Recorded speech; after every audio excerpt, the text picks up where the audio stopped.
पृथिवीनाथ मादिमं निष्परिग्रहम् आदिमं तीर्थनाथं च ऋषभस्वामिनं स्तुम यदो वंशसमुद्रेन्दु कर्मकक्षहुताशन अरिष्टनेमिर्भगवान् भूयाद्वोरिष्टनाशन कमठे धरणेन्द्रे च सोचितं कर्म कुर्वते प्रभुस्तुल्यमनोवृत्ते पार्श्वनाथ श्रीस्तु कृतापराधेऽपि जने कृपामन्थरतारयो ईषद्बाष्पार्द्रयोर्भद्रं श्रीवीरजिननेत्रयो यस्याभिधानं मुनयोऽपि सर्वे गृह्णन्ति भिक्षा भ्रमणस्य काले मिष्टान्नपानाम्बर पूर्णकामा स गौतमो यच्छतु वञ्चितं मे ज्ञान ध्यान क्रियादिकार्यकुशल प्रत्युम्न जेता गुरु अन्तर्लोचन मेकमस्ति सुतरां हृद्भासितं यस्य वै ओंकारेण सुसेवितोऽपि सततम् ओंकारसेवा पर सोऽयं सौम्यमना सदा विजयते श्रीसिद्धिसूरीश्वर सोऽयं सौम्यमना सदा विजयते श्रीभद्रसूरीश्वर सोऽयं सौम्यमना सदा विजयते ओंकारसूरीश्वर सोऽयं सौम्यमना सदा विजयते अरविन्दसूरीश्वर सोऽयं सौम्यमना सदा विजयते जयघोषसूरीश्वर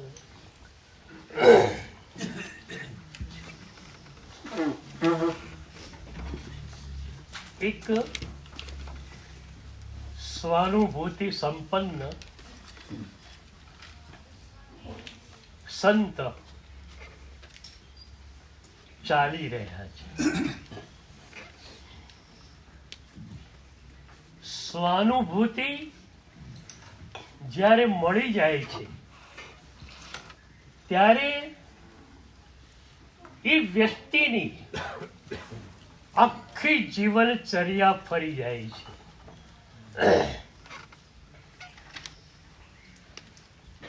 ખાવામાં એનો રસ નથી, પીવામાં એનો રસ નથી. શરીર છે તો ખવાઈ જાય, પીવાઈ જવાય. આવા જ એક આત્મજ્ઞાની સંતને પૂછવામાં આવેલું કે તમે સાધનાની શરૂઆતમાં પણ ખાતા હતા, પીતા હતા, સૂતા હતા. આજે તમારી સાધના ટોચ પર પહોંચી ગઈ છે, છતાં પણ શરીર છે એટલે આપ ખાઓ છો, પીઓ છો, તો ફરક શું પડ્યો? એ વખતે એ સંતે કહ્યું કે પહેલા હું ખાતો હતો, હું પીતો હતો, હવે ખવાય છે, પીવાય છે. કરતા ઉડી ગયો. પહેલા હું ખાતો હતો, હું પીતો હતો, હવે કરતા ગયો, કારણ કરતા અંદર છે, ખાવાની ક્રિયા બહાર છે.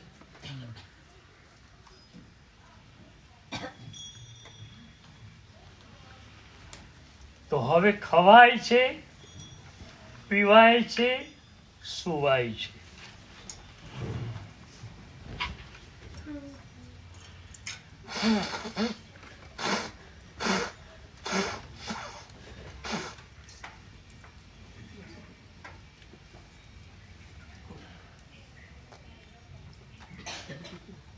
જપાનના સમ્રાટે પોતાના ગુરુ રીંઝાઈને પૂછેલું કે આપ તો સદગુરુ છો, પણ એક ભિક્ષુ, એક સંત ઉચકાયેલો છે કે નહીં એનો ખ્યાલ અમને શી રીતે આવે? એ વખતે ગુરુએ કહેલું કે એના ઉઠવાને જુઓ, એના બેસવાને જુઓ, એના ચહેરાને જુઓ, તમને ખ્યાલ આવી જશે કે ઉચકાયેલો છે કે નથી ઉચકાયેલો. ચારિત્ર પદનો આજે દિવસ છે.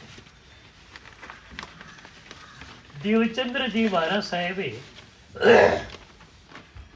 નવપદ પૂજામાં બહુ મજાની વાત કરી. મુનિવરો કેવા હોય છે, પ્રભુની સાધ્વીજીઓ કેવી હોય છે, જે રમ્યા શુદ્ધ સ્વરૂપ રમણી, દેહ નિર્મમ નિર્મદા. જે રમ્યા શુદ્ધ સ્વરૂપ રમણી, જેવનો ઉપયોગ પોતાના શુદ્ધ સ્વરૂપમાં પહોંચી ગયો એ મુનિરાજ, એ પ્રભુની સાધ્વીજી. તમે પૂછો કોણ આવ્યું હતું હમણાં, ખબર નથી. એમને કાંઈ જ ખબર નહીં રહેવાની, ભીતર ડૂબેલા હોય છે. એક સાધ્વી વૃંદ વિહાર કરી રહ્યું હતું. સામેથી એક સાધ્વી વૃંદ મળ્યું. રસ્તા વચ્ચે મેળાપ થયો, વંદન વગેરે વિધિ થઈ. સામેથી જે લોકો આવતા હતા એ પૈકીના એક સાધ્વીજી ભગવતીને ગરમીની બહુ તકલીફ હતી. સેજ ગરમી વધી જાય એટલે શરીરે ફોડલા ફોડલા ફોડલા થઈ જાય. તો એમણે આવનાર સાધ્વી વૃંદને પૂછ્યું કે તમે જ્યાંથી આવો છો ત્યાં જ અમારે જવાનું છે. તો ઉપાશ્રય કેવો હતો, એના બારી બારણા કેવી રીતે ખુલતા હતા, ઠંડક કેવી હતી. સામેની સાધ્વીજીના વૃંદના અગ્રણી સાધ્વીજીએ કહ્યું, સાહેબજી કોઈ ખ્યાલ રહ્યો નથી. અમે તો સવારે ગયા, કાજો લીધો, ઉતર્યા, સૂત્રપોરશી કરી, પાત્રા પ્રતિલેખન કર્યું, અર્થપોરશી કરી, દેરાસરે ગયા, ગોચરીએ ગયા, વાપર્યું, પડલેન કર્યું, ફરી સ્વાધ્યાય. એટલે સાહેબજી આપ કહો છો એ વાતનો અમને ખ્યાલ નથી, પણ એક વસ્તુનો ખ્યાલ છે કે પ્રકાશ સૂર્યાસ્ત સુધી આવતો હતો, કારણ કે અમે ઠેઠ સુધી સ્વાધ્યાય કરી શક્યા. અને પારિષ્ટા પરિકાની જગ્યા બરોબર છે. ઉપાશ્રયની અંદર બારીઓ કેવી હતી કેવી નહીં, હવા આવતી હતી કે નહોતી આવતી એનો પણ ખ્યાલ એમને નહોતો. બસ સ્વાધ્યાય લીધો, ભીતર ઉતરી ગયા, અર્ધાનું પરીક્ષા લીધી, ધ્યાનમાં ઉતરી ગયા, માત્ર ભીતર ઉતરવાની વાત છે.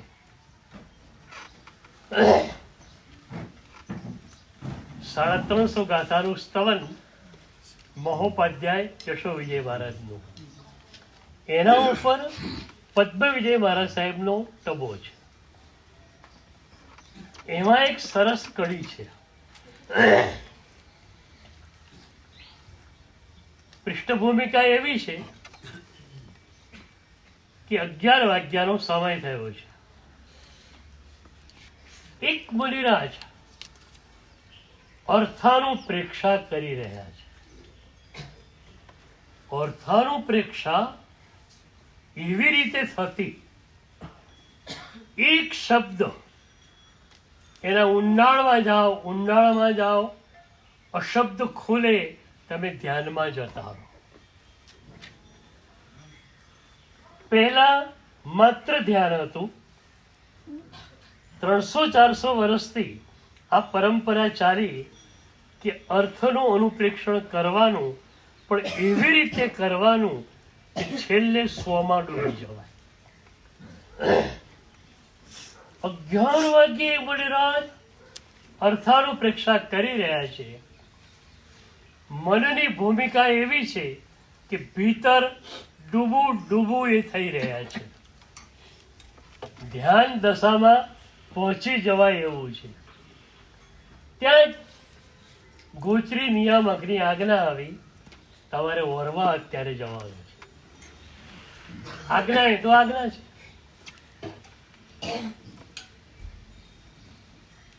જોડી લીધી, પાદરા લીધા, ઓરવા માટે જાય છે. એ વખતે ત્યાં સ્તવનમાં લખ્યું કે 2 વિકલ્પો છે.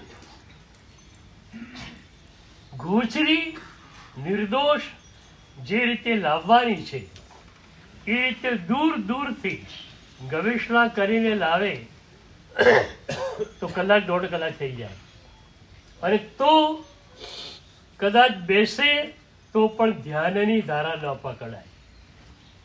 એને બદલે બાજુના 5-7 ઘરોમાંથી ભિક્ષા લઈ આવે, એ ગોચરીના સ્થાન પર મૂકી દે, ગોચરી આલોચી લે, પોતાના સ્થાન પર બેસે, ઈર્યાવૈયા કરી અને અંદર ઉતરી શકે એમ છે. તો એ મુનિએ શું કરવું જોઈએ? તો ઉપાધ્યાયજી મહારાજે કહ્યું કે આધા કર્મી ગોચરી હોય તો પણ વાંધો નથી, પણ ધ્યાન એ સાધનાનો મુખ્ય પાયો છે. તો જે રમ્યા શુદ્ધ સ્વરૂપ રમણે, જોવું છે ને,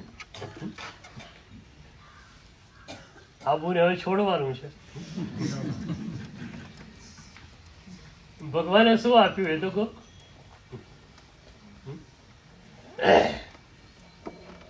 ભગવાનને છે ને આનાથી ઓછું આપવું નથી.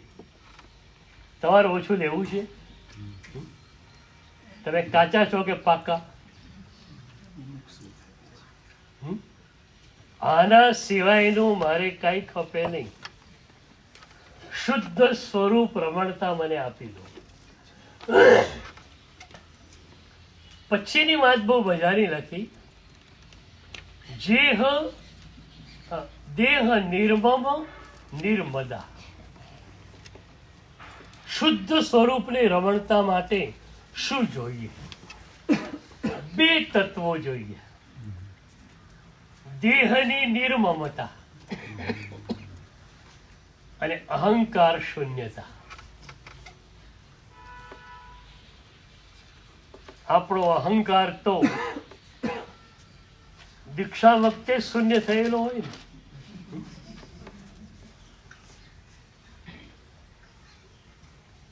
રજો હરણ સ્વીકારની ક્ષણને હું રોમે રોમે પરમાત્માના સ્વીકારની ક્ષણ કહું. રોમે રોમે પરમાત્મા આવી જાય. એક રોવાળું પરમાત્માના સ્પર્શ વિનાનું ન હોય. ભીતર પરમાત્મા છે, અહંકાર રહેશે ક્યાં?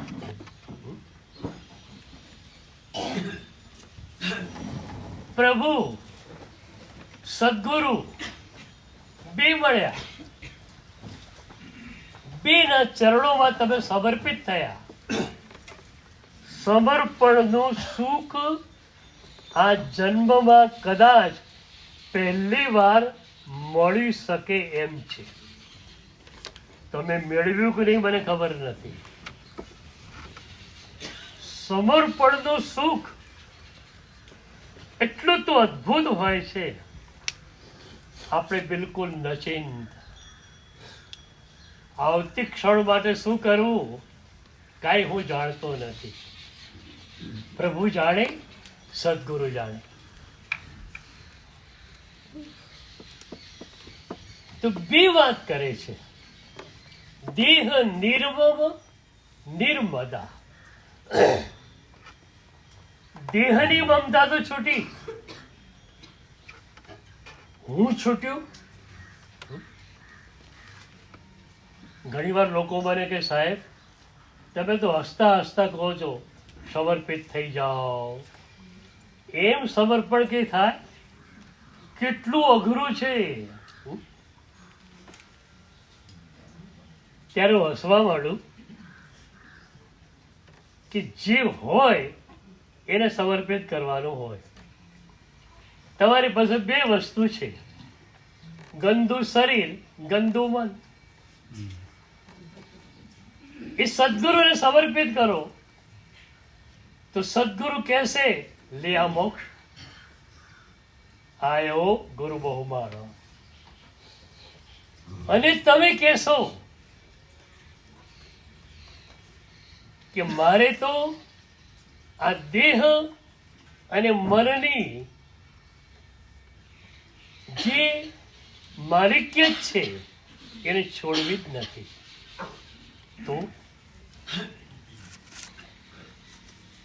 સમર્પણનું સુખ આ જન્મમાં મેળવવું છે. અને તમને ગેરંટી આપો, એકવાર તમે સુખ માણી લો પછી એ છૂટવાનું નથી. પછી અહંકાર ક્યારે આવવાનો નથી. અહંકાર કેમ આવે છે? You have no option. તમારી પાસે કોઈ વિકલ્પ નથી તમારી જાતને બતાવવા માટેનો, હું કંઈક છું. પણ જ્યારે તમે સમર્પિત થયા, તમે નથી એનો આનંદ અનુભવ્યો, પછી હું છું એનો દેખાડો કરવાની ઈચ્છા કેમ થશે? હું નથી એનો આનંદ મેળવ્યો. તમારી પાસે અત્યારે હું છું એનો આનંદ છે, અમારી પાસે હું નથી એનો આનંદ છે. કોનો આનંદ ચડિયાતો? બોલો, ચડિયાતો આનંદ કોનો?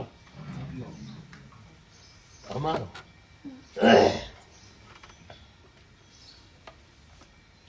તો સુફી સંત ચાલી રહ્યા છે, સ્વાનુભૂતિથી તરબતર છે. એ ચાલી રહ્યા છે, એ જ માર્ગ ઉપર બે જણા આગળ બેઠેલા છે. અને એ બેઉ જણા સંત આવે છે ત્યાંથી જ આવેલા છે. એક જણો બહુ થાકી ગયેલો, એટલે એણે કહ્યું કે 4 ઘાવ થઈ ગયા. પેલો કે નહીં, બિલકુલ નહીં, 3 ઘાવ. 3 ઘાવથી ઉપર સહેજ પણ નથી ચાલ્યા આપણે. આ કિલોમીટર સ્ટોન કે માઇલ સ્ટોન તો હતા જ નહીં. પેલો કે 4 ઘઉં, પેલો કે 3 ઘઉં. આપણે ત્યાં કહે છે ચર્ચા, મરચા અને પછી કરચા.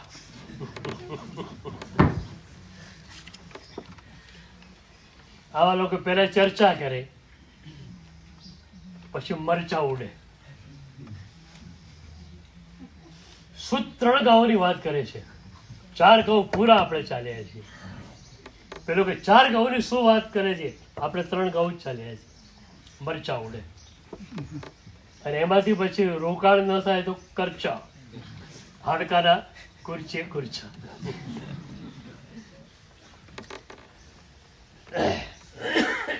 એટલે આ 2 જણા પણ મરચાની ભૂમિકામાં આવી ગયા.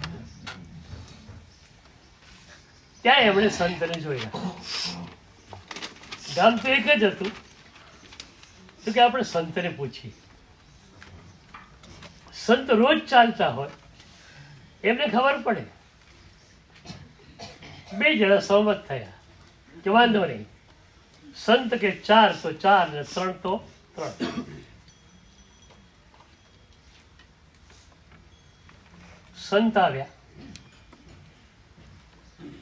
સંતને આ 2 જણાએ વિનંતી કરી કે અમારા વચ્ચે ઝઘડો પડ્યો છે, એને તમે દૂર કરો. એક જણ કહે છે કે આ ગામ 4 ગાઉં છે, બીજો કહે છે 3 ગાઉં છે. ખરેખર કેટલું? હવે સંત, આત્મસ્થ સંત, પોતાની મસ્તીમાં રહેનારા સંત, એને વળી 100 ફરક પડે કેટલું ચાલ્યા ખબર નથી.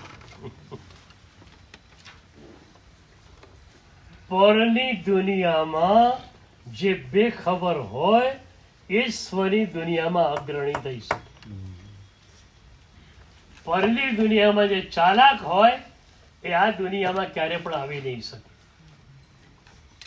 એ પરની દુનિયામાં ચાલાક હશે, 10-20 જણા 25 જણાને પૂછવા આવતા હશે, એને જવાબ આપે, બુદ્ધિશાળી છે, અને અહંકાર વધતો જાય. બધા લોકો કેવા કેવા લોકો મારી સલાહ લેવા માટે આવે છે, મારા વિના આખા ગામને ચાલે જ નહીં.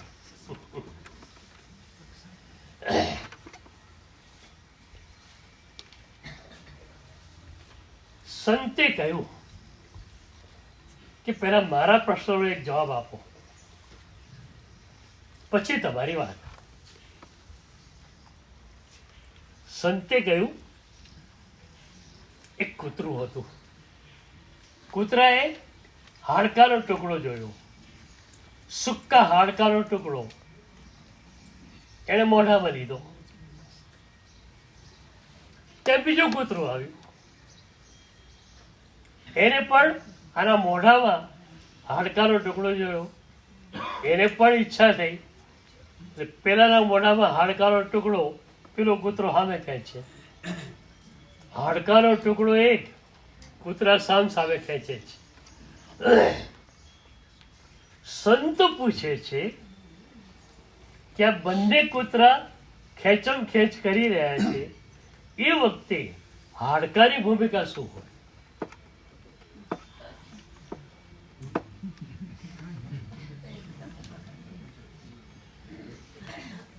તો પેલા બે કે સાહેબ, હાડકાની શું ભૂમિકા હોય? સૂકું હાડકું નિર્જીવ છે, એને ક્યાં વળી વિચાર હોવાનો હતો? ત્યારે સંતે કહ્યું, પરની દુનિયામાં હું આ હાડકાના ટુકડા જેવો છું. મારે પરની દુનિયા જોડે કોઈ સંબંધ નથી, એનો વિચાર પણ હું કરતો નથી. હું મારામાં જ રહું છું. ચાલો હું જાઉં છું. સાધુ જીવનની મસ્તી, એ મસ્તી ક્યારે મળે છે? જ્યારે અમે શુભમાં જઈ અને શુદ્ધમાં જઈએ છીએ ત્યારે. પહેલા સ્વાધ્યાય ને એ બધું લઈશું, પછી ધ્યાન લઈશું. 30 વર્ષ પહેલાની એક ઘટના છે. એક મજાનું ગામ, ગામની વચ્ચે દેરાસર ભવ્ય, ઉપાશ્રય સારો, 101 ઘર જૈનોના. એક જ્ઞાની ગુરુદેવ એકવાર ત્યાં પધાર્યા. લોકો તો એટલા રાજી થઈ ગયા, ગુરુદેવ અમારે આંગણે. પહેલા જ દિવસે શ્રી સંઘે વિનંતી કરી કે સાહેબજી માસ કલ્પ કરો. શેષ કાળમાં આપ 1 મહિનો તો રોકાઈ શકો છો એક ગામમાં. માસ કલ્પનો લાભ આપો. ગુરુદેવે જોયું બધું જ સાધુપણાનું સચવાય એવું હતું.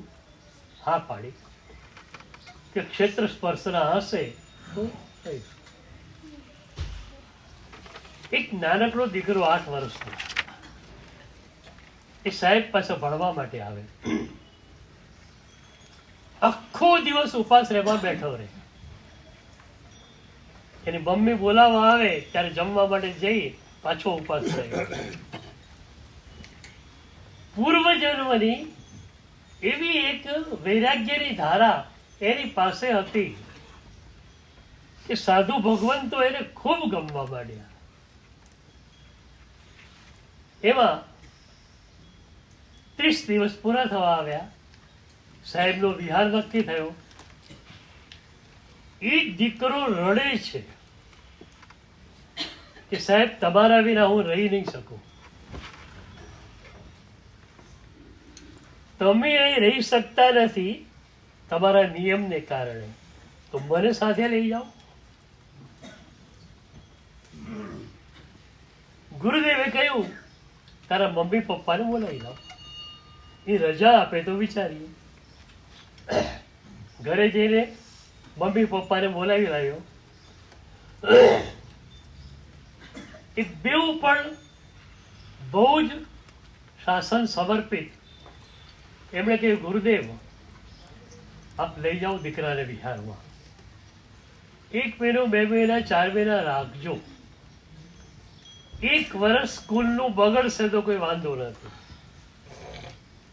4 મહિના પછી પણ આપને લાગે કે બરોબર નથી તો ઘરે મોકલી આપજો, અને આપને લાગે બરોબર છે તો દીક્ષા અપાવવા હું તૈયાર છું. એ દીકરો ગુરુદેવ સાથે વિહારમાં ગયો. એટલી બધી ત્યાગ અને વૈરાગ્યની ધારા. જમવા માટે કોઈના ત્યાં પણ જાય, રોટલી શાક ખાઈને પાછું આવે. પેલા લોકોની એટલી બધી ભાવના હોય, નાનકડો દીકરો દીક્ષા લેવાનો છે, એને આ જમાડીએ આ જમાડીએ, કાંઈ જ ખાય નહીં. રોજ ગુરુદેવ પાસે ફરિયાદ આવે, સાહેબ દીકરો કે ખાતો નથી ખાતો નથી. એમ કરતા 4 મહિના પૂરા થયા. તીવ્ર વૈરાગ્ય એનો. વૈરાગ્યમાં સહેજ પણ ખામી નહીં. મમ્મી પપ્પા આવ્યા, સાહેબ કેમ છે? સાહેબ કે દીકરો 100% તૈયાર છે, તમારી તૈયારી હોય ત્યારે કહેજો. દીકરાની દીક્ષા પણ થઈ ગઈ. દીક્ષા પછીનું પહેલું ચોમાસું પાલીતાણામાં હતું. હમણાંની બનેલી ઘટના છે. ઓશવાલ યાત્રિક ભવનમાં ગુરુદેવ ચાતુર્માસ રહેવાના હતા. ત્યારે આ બાલમુનિના મમ્મી પપ્પાને વિચાર આવ્યો કે આમ તો ગુરુદેવ ક્યાંય હોય તો આપણે 2-4 દિવસ જઈ શકીએ. પાલીતાણામાં ચોમાસું કરવું એ શ્રાવકનું પણ કૃત્ય છે. તો એક રૂમ હું પણ ત્યાં લઈ લઉં, રસોડું કરી લઉં, મને ભક્તિનો લાભ પણ મળે, અને અમારા બાલા રાજા જોડે આખું ચોમાસું રહી શકાય. ગુરુદેવનો પ્રવેશ થયો અષાઢ સુદમાં. બહુ લાંબો વિહાર કરીને આવેલા હતા. બધા મુનિઓ થાકેલા પણ હતા, પણ સારી બાજુ 14 સુધી યાત્રા થાય. યાત્રાનો લોભ એટલો, રોજ 1-2 યાત્રા કરવી. હવે એવું બન્યું, મમ્મી પપ્પા આવી ગયા, ભક્તિનું રસોડું ચાલુ થઈ ગયું. મમ્મી જ્યારે ગુરુદેવને વંદન કરવા આવે ત્યારે વંદન કર્યા પછી પોતાના બાલ મુનિને જુએ. તો ગુરુદેવે કહેલું કે હમણાં યાત્રા કરો, અષાઢ વદ બીજથી બધા પાઠો આપણે શરૂ કરીશું. એટલે અત્યારે કોઈ પાઠ હતો નહીં, એટલે બાલમુનિને જુએ ત્યારે કાં તો એમના હાથમાં વાર્તાનું પુસ્તક હોય, કાં તો કોઈ જોડે વાતો કરતા હોય. મમ્મીના મનમાં ચિંતા થઈ, મેં મારો દીકરો એટલા માટે ગુરુદેવને સોંપ્યો છે કે જીન શાસનનો એક હોનહાર મુનિ બને. પણ એ અભ્યાસ કરશે તો થશે ને, અભ્યાસ તો એ કરતા જ નથી. એકવાર મમ્મી આવેલી ગુરુદેવ પાસે અને બાલમુનિ બહાર ગયેલા.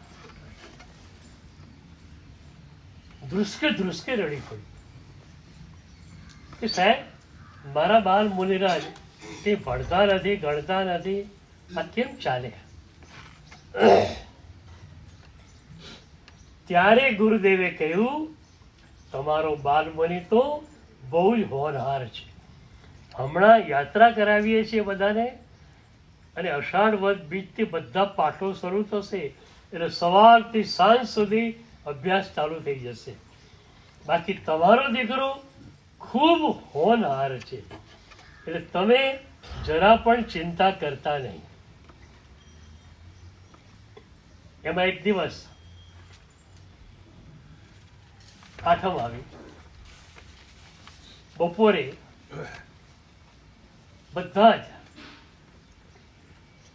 વાપરવા માટે બેઠેલા. બાલમુનિને વપરાઈ ગયેલું. થોડીક ગોચરી ખૂટતી હતી તો ગુરુદેવે કહ્યું, તમારા મમ્મીને ત્યાં જઈને આટલું લેતા આવો. કપડું કામડી ઓઢી લાડો લઈ ગયા મમ્મીને ત્યાં. ધરોલાપ કીધું. મમ્મી ખુશ થઈ ગઈ, હું મારા બાલમુનિ આવ્યા હતો. બાલમુનિ અંદર ગયા.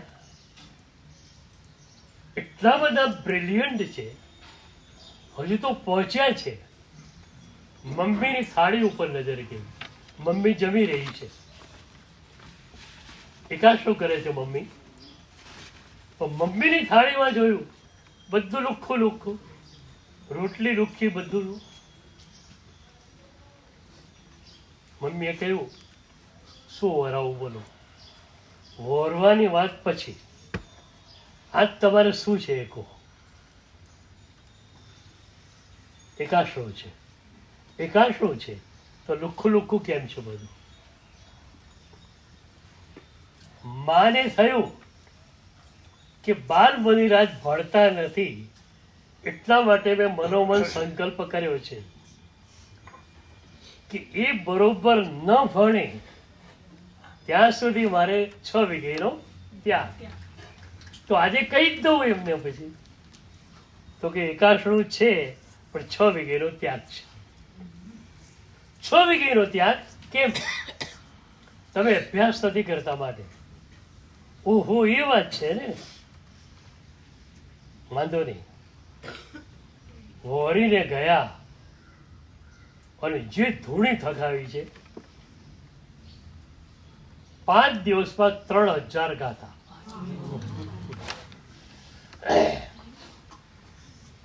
અને 3000 ગાથા સવારે 11 વાગે પૂરી કરી. એટલા માટે કે મમ્મીનો 6 વીઘેનો ત્યાગ છૂટે. 11 વાગે મમ્મીને ત્યાં ગયા. મમ્મીને લઈને ગુરુદેવ પાસે આવ્યા. મમ્મીને કહે છે, ગુરુદેવને પૂછો, તમારે ત્યાં વરવા હું આવેલો એ પછી મેં 3000 ગાથા નવી કરી છે કે નહીં પૂછ્યું. ગુરુદેવે કહ્યું, તમારે ત્યાંથી વરીને આવ્યા પછી એને 5 દિવસમાં 3000 ગાથા નવી કરી છે. ત્યારે મારે આનંદ થયો કે વાહ, મારો દીકરો આટલો હોનહાર છે. તમે પણ તમારા દીકરાને આપો ને. તમે શું સાચવો, તમે શું પ્રેમ આપો, એથી પણ વધારે પ્રેમ અમે આપીએ. એક વાત બહેનો જોડે કરું. એક દીકરો હોય તો તમારો, 2 હોય તો 50-50. એક તમારો, એક પ્રભુ શાસનનો.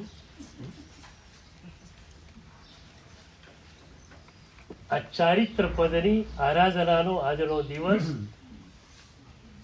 ચારિત્ર ન લઈ શકો ત્યાં સુધી વધારેમાં વધારે સામાયિક ઔષધ આદિ કરવા એવું આજે મનમાં સંકલ્પ કરજો.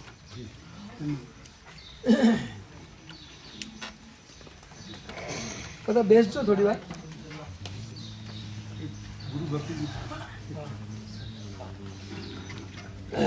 ઓડીની પૂર્ણાહુતિ આવતીકાલે છે.